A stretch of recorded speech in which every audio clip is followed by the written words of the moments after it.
Folks, welcome to the Jake Feinberg Show. Already hitting 85 degrees here in the old Pueblo, but cooling down today with an incredible drummer and multi-instrumentalist, guy who's been around for quite a while. Casey Hadland, welcome to the Jake Feinberg Show. Thanks for having me.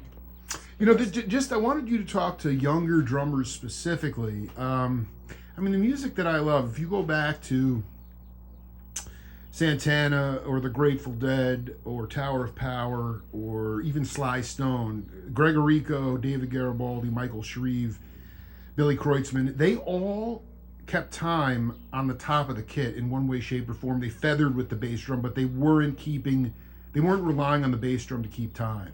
And I kind of wanted you to just talk about the way that you keep time on the kit other than just the pulsating bass drum. Okay. Yeah, it's something I've been working on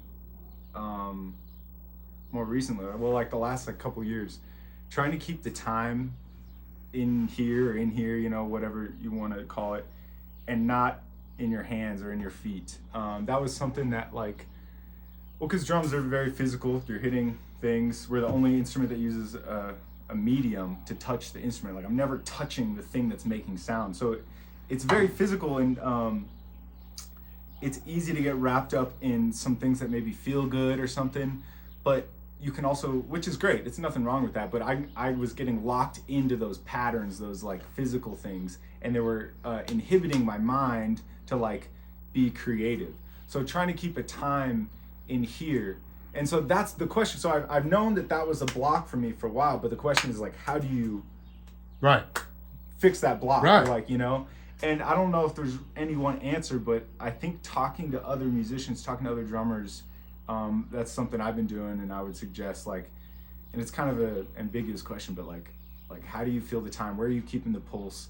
How do you practice playing around the beat? So what I've been doing is singing more, that's something I've never done. Wow. I've never sang. I've never, I was like tone deaf, you know, maybe still am, but like that's something. So being able to sing the melody of something while you're playing. And so that's even like a stretch, right? So I started backing up. I was singing 1 6 2 5 1 6 2 5 and just trying to keep that 1 6 2 5 1 6 2 5 1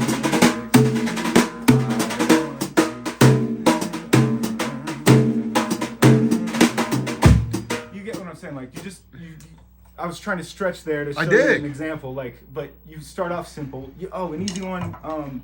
Ari Honig actually has a really good video. He's a really good drummer, obviously, but then also he has a really good way of explaining it. I won't. No, you know what it is, Casey. This is really important. I want you to talk about being. How do you get to the inner time feel, or what I would call letting the body dance, meaning away from the patterns, away from the formula? Do you find that when you leave your physical body, when you're in a sort of a higher plane of consciousness on the bandstand, that's when it's easier to get in to let the body dance? And then you're not even necessarily, you might come off the bandstand, people say, how'd you do that? It's like, I have no idea. It is fun to use that energy, or, you know, whatever happens on there, and all of a sudden something comes out that maybe you wouldn't be able to pull off if you were just practicing. Or too much in your head or your body, you know? Yeah. Like, I have to be careful with how much, well, I'll circle back to kind of what you're saying, but I have to be careful with how much I do that, because there's a certain role that I'm playing usually when it depends on the Absolutely, gig, but yeah. like drums are, for the most part, a very supportive instrument, so if reaching too far into that inhibits me being able to support what's going on, then, you know, you can shy away. But usually there's some moments, and it's subtle, man. It's like there's only, you know, like I was talking with a friend, you know, it's only like a couple seconds per gig, man. You know, and that's what you're chasing, is those, just where he does something that you didn't expect, and then you react to it in a cool way, and it's just like, I hope it's more than a couple seconds. Well, no, I could use 45 minutes straight of that. Right. No, I dig. And I know because you know what, you're not going to get called fun. if you're going too far out on a folk. You're not going to get the call back. You know. Yeah, it's playing, but that's the fun part about it, is trying to stay in the box, because I've had gigs where it's like all the killing musicians, you know, and it's like we can do whatever we want, and it never happens or something, or maybe it takes a while for it to happen. It's something that is like kind of like I don't know, I don't understand it totally. No, it's not totally, or what doesn't, but it's usually pretty small amount of time for me, but that doesn't mean the gig was bad. I mean, you know, maybe there were some cool moments and stuff, but there was maybe like 1 or 2 moments where you're just like, oh, that was cool, and it makes you smile, or like, but yeah, trying to get into that energy, I think, is listening, and I think it's not up to one person. You know, that's what's cool and makes it so fragile. Is like, if, you know, the bass player isn't feeling it tonight, you know, it's his 3rd gig of the day, or he just had a crappy day, or he's like, you know, had some troubles with his girlfriend, or, you know, whatever it is, like, that comes through the music, and so maybe it's like not happening. And yeah, this is. Do you think that that's something that, I'm not sure about your time in the academy, but do you think that the stuff we're kind of talking about can only be learned on the bandstand? Dang, what I'm saying is, like, what's that? You've done some research. Well, you know, I've been talking to the cats. You know, because so many of the cats that I've talked to, I mean, especially the blues cats, or even guys like Gadsden, I mean, it was like they'd walk 70 blocks in LA to get to the jazz gig, and they might show up, and the older cats is like, you're not sitting in tonight. But the desire for knowledge outside of the 4 walls of the academy, when I'm talking about the ability to trust, the ability to elevate consciousness, can you only learn that on the bandstand? Yeah, I like bandstand meaning life. Collectively with a group where you develop trust and you can become one sound. Yeah, that's what I was thinking. Like, you know, I was thinking like bandstand, yeah, but it's also like life, like how I go through reacting with my friends, or, you know, my partner, like being sensitive to other people, and how they're doing and how they're feeling, and being conscious of it, and not overdoing it, right? You can people please and start manipulating too with that, but, and same thing with the bandstand. I can drive when, if say I'm behind someone and they haven't played a 16th note yet, they haven't jumped that subdivision, sometimes I'll push them if I, you know what I mean? If I want to play that, maybe I'll push them, but that's not the very supportive role. A lot of times, you know, you wait for them to break that barrier, whatever that is. It could be tonally, when people play different harmonically, different voicings, you can open up more, versus if they're playing really in, you know, it's like you're being sensitive to that. But yeah, I think that is something that they have to learn in life, that maybe school, and also it depends on school, man. I've talked to some friends, and they've went to some great schools, and they had that experience there. I didn't have that experience really until getting out and playing a bunch, and just playing with your friends, and kind of like building trust with your friends to explore that stuff.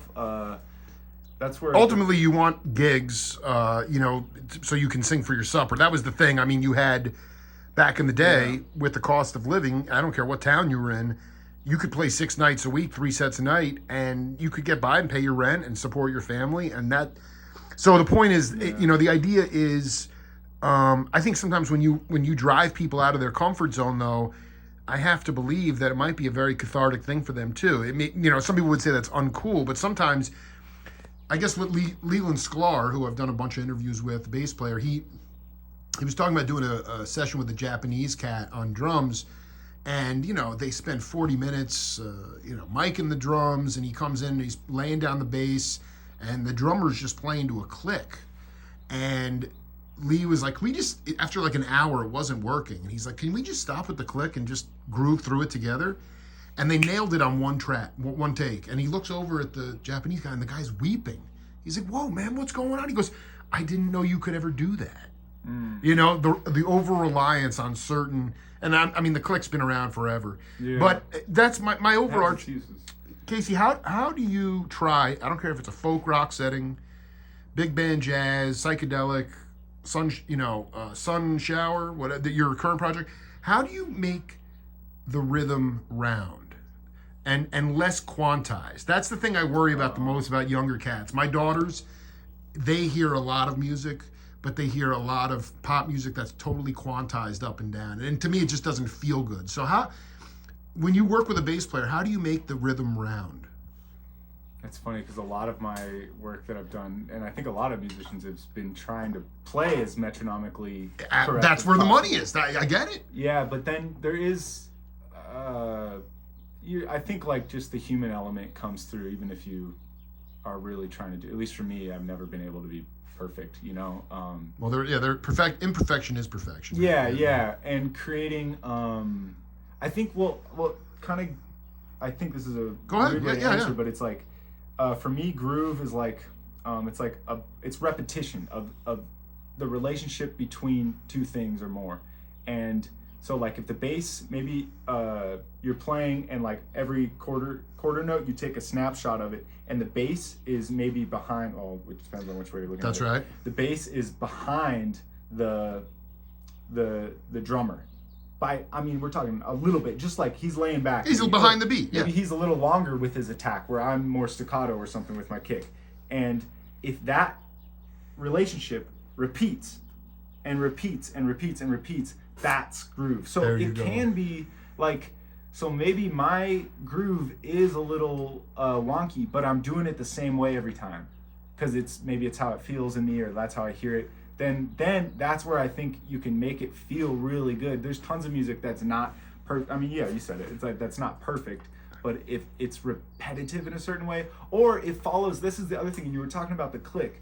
So I've done a bunch of records where we'll play live, and then everyone will overdub their stuff onto the drums. And it doesn't, I've always listened back and I'm just like, it sounds like I'll rush in certain spots or maybe like pull back. And what I was doing when we were playing live is I was following supporting. It's a supportive instrument is kind of what I'm thinking. And so I'm supporting the singer, and maybe the singer was laying back on that part. And so I laid back. But then when he overdubs the guitar, they're not doing that again. Right. So then it just feels like the drummer pulled back. And when the drummer starts the thing, for me it always sounds a little off, whereas if the drummer is supporting maybe a guitar solo and he's like really pushing the time and the drummer's right behind him, it's like rush away, that's fine. But it's like there's a certain way of like support. That's just how I hear it. There's tons of examples of counter examples where the drummers can be leading that kind of stuff, but we're talking like overall, I feel like that's how it's like a supportive way of making it feel rounded. Well, Brother Hadland, this is so important. Joe Morello, Max Roach, they would go to blows because there was this common thing, and it still kind of exists, that the drummer can never be a band leader. Like they couldn't be a leader of their own bands. When in fact the drummer does drive the train. The drummer can dictate tempo and back and forth. And I just want you to talk about, in terms of your leadership or the projects that you're on, what is the biggest challenge for you as a leader of a band? Dang, you're hitting on some cool stuff. This is stuff that I've kind of been like working through. So that's a question. I'm a prophet, dog. I've been asking myself some of the same questions and seeing how other people do it. But more in a practical sense of just being like, okay, like I want to play cool music that I like with my friends and get paid for it. It's the dream, right? You know that's what I mean? It. Like, that's and it. Working towards that in any little way is a worthwhile endeavor for me. So, it's like, but it's hard being the drummer and asking your friends, hey, can you learn this music? We're gonna play my gig, but you have to learn the melody, you have to learn the chords, and you're singing it or something, or like whatever it is. You're playing the lead role, and it's a lot to ask of people in this, especially like you're saying, like in this day and age where it's hard to like make things work. There's not a lot of time to like learn someone's set once, or maybe every once in a while, once a month you play a gig for $100. It's like that's hard for me to spend hours and hours to learn your music. And then too, for me, when because I've been in bands, creative projects, and they're awesome. Making music with other people, I think, is like one of the coolest things ever. Yes, in the moment. Yeah. And it's also kind of the most unsustainable thing, which is partly why it's cool, but trying to find something that's more sustainable for the long run of like, oh, this band has been a group for 10 years. That's when you're like, things are way easier if you've been a band for 10 years than if you're starting a new project. I can't tell you how many new projects I've started where it's just like you make the page, you get the record, it's so much work to get money to do all that stuff. And then a year later, someone moves away, right? Or someone sleeps with somebody, or, or like someone has a kid and they don't want to do it. It's just so many options. So that's been like kind of this thing that I keep running into. And like it goes to with what you're saying, like how do you lead? That's been a question that I've been trying to figure out of like, I think the biggest thing, well, one, I've been looking for more ways so that I could do more of the work. So where it's easier for someone to come sit in with me instead of for me to sit in with them. And that's part of this contraption of different You want to talk a little bit about what you got going on there? Yeah, but then I want to circle back because it's remind me. So you're trying to make it easier for the cats and also fun. So that's the other part that I've been doing with Sun Shower is making it more of a collective. Where a lot of times, if I ask someone to play with me, I'll be like, "Hey, can you play this gig? It doesn't pay that much. We're gonna have to have a rehearsal, but we're gonna play one of your tunes." Hey, and that's at least a little hook. Yeah, it's like I dig. For me, when someone asks me to play a gig and it's like, "Oh, and we can play some of your tunes," it's like, "Oh, well, cool." Like I can hear how it sounds in a different context. Working through, I make charts and stuff, but every time I put them on, someone finds another error or something that I need to work. So it's like a really cool experience. And then it also I think is cool for the audience. Maybe it's like it's also too like I make sure that it's little things, making sure everyone that plays with me, their name is on the poster. It's a little thing, man. Like put my name on the thing so that when eventually people start seeing everyone's name and they're like, "Oh, I've seen that name before." And because it happens, there's people you're nailing it, dude. Are amazing musicians that will come up to a place. They've played there so many times and they'll come up and ask for a gig. And they were literally there last night and they're like, "Who are you?" And they're like, "I was just here last night," but it was under someone else's name. And it's like people like hear with their eyes. That's like kind of my concept of like what I've been running into, and it's not a new concept. No. It's actually we are saturated with so much visual material now, and so much mediocrity. And the problem is that people listen. I mean, you can go way back when, before television became the primary medium. It was radio, it was records, and it was communal listening too. It was communal. It wasn't listening with the earbuds in isolation. I think the idea there is like, most importantly, I was just going to say like, you find cats where their intention is to play, and you give them a little bit of bread, but you surround yourself with people that are, ultimately the intention is to play, is to groove, and that easier said than done. But I just feel like with me, my whole show is based on love. There's no other, it's just, rhythm is love, rhythm is healing, and communally in a band, it's just, I was going to say, can you talk about your road dog experience? Because in today's world, with inflation, even with a Sprinter van, no roadie, nobody to help out, no tour manager, you make money on the merch table. You're not even making money on the gig anymore, which is really, I'm curious about your road dog experience, if at all. Yeah, that's most of what I've done. I mean, I grew up like playing in rock bands and punk bands, and so... So you've toured the country, or at least the coasts, or you've done... Yeah, I've done, I mean, there's people that have done a lot more, but I've done a lot of DIY touring where, driving anywhere. I've done the coast a lot. I'm kind of sick of it. I haven't been doing as much since COVID. I've been kind of... What was your favorite band road dog experience? Oh, man, that's hard. I think for me, it's less of... It's the people. Like, and that kind of goes with what you're saying. Like, totally. Just in general, I think I'd rather, like, shovel shit with a friend than have a really good job with someone that I hate. And it's like... So it turns into, like, a term... can I cuss on this? Absolutely. Okay, it's like a suffer fuck is what I call it. When it's just like... You're with your friends and you're doing something, you're just like, why are we doing this? And you're just like, gosh, this is horrible. Suffer fuck, dude. But I don't know, man. It, like, when you're through it, it's like some of the funniest things, and you have these like connections. But what I like about DIY touring is, because I've done a little bit of the like, I don't want to say higher up, but like where you're getting hotel rooms every night and you're not interacting with people I mean, I've done a lot of tours where you're like at the gig asking for places to stay, and that's like, it's hard, man. But it's also really cool. You get to like jump into someone's life, and they make you dinner or something, and then what's also cool is like over the years I've developed connections. So now it's like these cool people that I get to see, I don't know, every 2 years or something when I come through Alabama or something. It's like, oh, let's hit them up. And right. You got to look for lifers, people that you can just tell where they're like, dude, they're doing this for the rest of their life. Because it's unsustainable. Like, it is. Even so, like. No, I want to be clear. You made the right point. That was when I said intention. It means you're not getting the people with the best chops. You're getting the people that you get along with. Dude, yeah, that's mostly what it is. Yeah. They got to be good. I mean, you don't need a bunch of riffology or you even because the best players sometimes if they're dragging you down and they're hurting the vibe, then it makes the whole thing a sufferfuck. Yeah, and that's. I'm sorry, not a sufferfuck. It just makes it miserable. Yeah. It's like well, that kind of goes back to what I was saying, like being well, it's easy to get caught up in like. So I'm a drummer, so like drum chops, and what cool lick I'm gonna play and everything, and like talking to other drummers or looking at drum videos on YouTube now, and it's like you're in this drum world, right? But I learned early on it was like ask the bass player, hang out with the bass players, get to know the bass player, ask them what they're listening to, ask them about what they like about groove, what they don't like. Why does that help? Because they're gonna book you. No other drummer is booking me.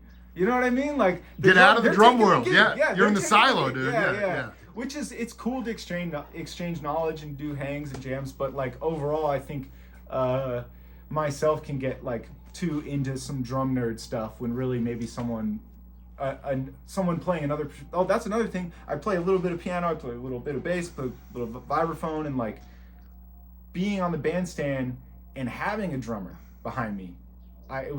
It's been a really good lesson of like, don't jump onto what I'm doing, man. I'm trying to do it to play against you, and now you're just playing with me, and now I'm lost because I was reaching, and so it's like that was a cool experience to have it be reminded, and I still think about it. It's like, like I could jump onto that, or I could go in this direction, but it's like maybe let them do their thing, and I'm gonna support them through their thing, There's so many different ways to interact. This is intense, man. Yeah, there's so many different ways to interact, so it's hard to like nail it down into each, because each setting is different. Like I have some chordless trios coming up where it's going to be horn, bass, and drums, and that is a total different approach than if it's like, you're playing with a singer. Obviously, I'm saying stuff that's obvious. I need to come to those gigs. Yeah. Well, they're at the Century Room, so. Yeah, the tribal or no, we'll be fine, dude. They know who I am. No, there's some other. Well, it's not cordless trio, but another place where I'm playing very different. I have a regular at the Hop Shop, which is a cool place. Dude, I was there to see Naeem, and cool. and they made a mistake and they booked a DJ. But I love the Hop Shop. Yeah, it's a good spot. Dude, it's a sick spot. And the owner that has been always... Dude, the vibe is sick. She's always like on time with everything. She's always clear. She's always supportive. Like it's always like... I hate playing at places where you feel like they're doing you a favor. I'm like, this should be kind of a mutual thing. Absolutely. So it's cool. Jessie, she really appreciates like what we're doing there. And I think it's been showing. It's been cool. But every second Sundays, and that's with Jonathan Eldridge and Patrick Morris, usually, unless... Dude, Patrick Morris, one of my heroes, dude. Dude, he's so great. One of the sickest dudes, man. Yeah. No, dude, you asked him about Jake Feinberg. He knows the vibe. I was going to... before I run out of battery, is there a chance you could play a little bit on the kid, or just for the audience? Casey Hadland, baby. I hate this part because it just like goes against what we were all talking about, the connection with people and everything, and then like, hey, play something, and we're gonna judge you. Don't judge me for what I play, dude. That's Judeo-Christian stuff. No more judgment, guilt, and shame. Go out, baby.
on that. It feels good. It feels good, Okay. and that's all that matters. Yeah. Before we run out of time here, talk a little bit about this sun shower project. Yeah, that's been a project that I've been trying to get going. I did a record kind of production in here. Talk a little bit about this. This is the fact, because actually my friends from House Band are doing something similar with these retro '90s kind of graphics. Is that from that era or even earlier? Yeah, I think so. Yeah. It's like what I did is I also am into like hand mechanical stuff, and so I circuit bent 2 VGA to RCA converters. Wow. And that's this, and I made a patch bay for it. So like this, you can see all the buttons affect the video in different ways. Wow. Yeah. This is it. This is it, man. It's been really fun. Damn. And so the challenge is trying to figure out how to do this while I play, and trying to make it sound, you can have a cool idea, but to make music, like you're saying, that isn't just like a demonstration of an idea or like, so it's been a little hard to figure out, but my friends have been supporting me on it. I got that show on March. Yeah, I'm there. Bro. Listen, I want to tell you, man, I think you do need you need to be able to rely on the creative part of it. So I'm just saying, it's totally hip. Yeah, it's cool, and it's like getting different ways to. Well, this kind of goes to like what I was saying, getting different ways to make it so it's easier for someone to sit in.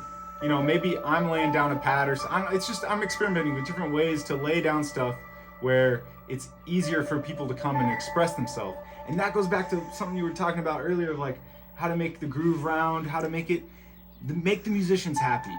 That if it's usually something little, just showing an appreciation for them, for whoever's like supporting you, to like it just makes the music so much better if the musicians are happy. And that can be so many different circumstances of that, but checking in and like asking them what would make them happy, Well, also the patrons need to drive that as well. Yeah. I mean, the idea there is my job. What I'm trying to say with that tribal orchestration is you get them out of their thinking mind. Yeah. All of a sudden, they're starting to smile, and then all bets are off. Because, you guys are... I mean, that's the thing. In closing, man, stay the course, because it is not... This is a very interesting field of being able to sing for your supper. There are so many cats that have great feel. There's, just guys like Patrick Morris, yourself. I mean, they're everywhere in every town. But most importantly, the definition of success, striving for excellence every time you get on the bandstand or in any creation. At the end of the day, it feels good, man. Yeah, that reminds me of a quote from Marcelo's quote. If you play for applause, that's usually all you'll get.